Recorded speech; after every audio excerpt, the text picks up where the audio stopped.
On Monday, May 6, 2013, Vice President Biden held a meeting with religious leaders where he announced that the next push for gun control will begin this fall after the immigration bill debates are over.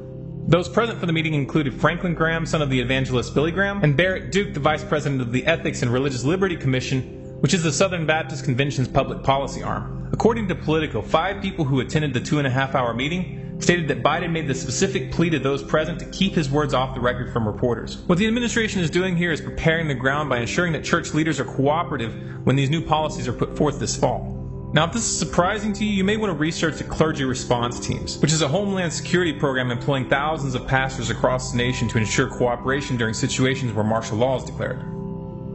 The new gun control push will start by focusing on more comprehensive background checks and will most likely include changes in the law to ensure that anyone on a terrorist watch list will be blocked from purchasing a firearm. This isn't just speculation. We know from statements from Rahm Emanuel dating back to 2007 that this has been planned for years. And I think the most simple thing we can do, and we've got to make this a number one issue as a test vote and then take it into the election, that is, if you are on the no-fly list because you are known as maybe a possible terrorist, you cannot buy a handgun in America.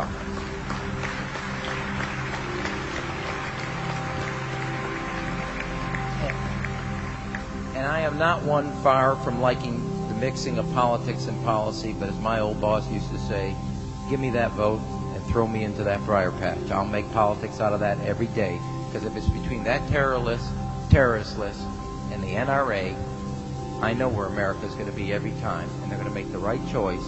We have got to start building on that. That is the right thing to take into the election. It's the right policy. If you're on that no-fly list, your access to the right to bear arms is canceled because you're not part of the American family. Thousands of Americans are already on the terrorist watch list.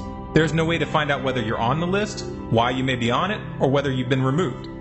The recent IRS scandal where the government admitted that it targeted activists intentionally, and the cases we've seen where anti-war activists have been placed on terrorist watch lists, makes it very clear that such systems can and will be abused politically.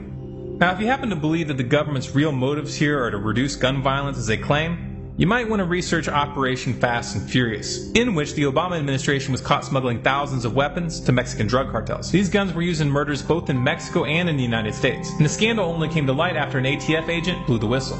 That agent was then fired. Obama has personally assisted in the cover-up by refusing to hand over documents related to the operation. There are several layers to the gun control battle that's coming this fall. The first layer is, of course, the context. It's doubtful that there's enough political will to get such measures passed right now. The administration's attempt to capitalize on the Sandy Hook tragedy fell apart, and there's no way to rebuild that momentum without another event. They need a new tragedy in the next several months to provide the justification for new laws that they want to pass. Thing is, when the U.S. government needs a tragedy, these things have a way of happening. The second layer is the resistance that's playing out on the individual state level, where we've seen Texas, Missouri, and Alabama pass legislation nullifying federal gun control laws. Eric Holder, who was directly involved in both Operation Fast and Furious and the IRS scandal, has fired back stating that the feds will ignore state laws and enforce the regulations one way or another. This could lead to a very interesting showdown. The third layer is the resistance coming from scores of sheriffs and thousands of military personnel who've spoken out stating that they will resist any attempts at gun confiscation and will refuse to enforce unconstitutional gun laws. Though publicly those promoting gun control have maintained that confiscation isn't in the works, California has just passed a law allocating $24 million to fund their confiscation program, and New Jersey senators got caught recently chatting among themselves, not realizing that the mic was still on, stating very clearly that confiscation was the goal. The strategy here is simple. Take away the rights incrementally, and when resistance is met on a national level, proceed on the state level. The final layer of this battle comes on the personal level as individual citizens refuse to comply. This in itself is a force to be reckoned with, especially with the advent of 3D printing. The first stage in this conflict has already started after plans for a fully printable gun were released on the internet this past month. The feds ordered the site to take the plans down, but it was too late. These plans are already distributed in torrent sites and have thousands of seeders. You'll find a download link to the plans in the description. Now, this publicly released file was for a single-shot .38 caliber. However, the same method was also used to create a lower receiver for a fully functional AR-15, and it was successfully tested with 600 rounds without failure. Though the 3D printer files for this gun were taken down before making it to torrents, the CAD files which they are based on are still available for download. You can find a link to that file in the description as well. Converting these files to 3D printer files has already been done once, and it will obviously be done again. All of this clearly shows that gun control will not be possible with an open internet, so you can count on this being used as an excuse for further attempts to introduce new laws in this regard as well. In financial news, the Department of Homeland Security has now targeted Bitcoin by restricting the transfer of funds in and out of Mt. Gox. Mt. Gox currently handles 60% of all Bitcoin to mainstream currency transactions. In science news, researchers have discovered that plants are able to communicate with each other through underground fungal networks. Such communication is apparently used to help plant communities produce chemicals to ward off pests such as aphids. Commodity prices for those interested: oil is at $94.65 a barrel, gold is at $13.67 an ounce, and silver is at $22.47 an ounce.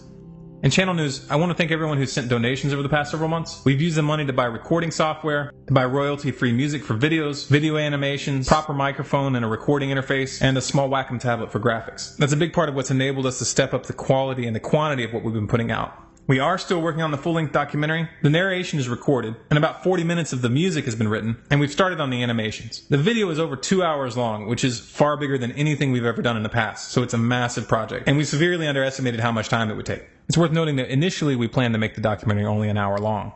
Also, for those interested, we are planning on bringing back the live show, but reconfigured. We needed to take a step back and rethink what we were doing. If you're on a boat and you're not going in the direction you want to go, you've got to adjust the sails. If this is a message you feel the public needs to hear, then be sure to like, favorite, and share this video through as many avenues as possible. If you want more videos like this, be sure to subscribe to this channel, Storm Clouds Gathering, on YouTube. For updates and bonus content, follow us on Facebook, facebook.com/StormCloudsGathering, on Twitter at Collapse Updates, and our website, stormcloudsgathering.com.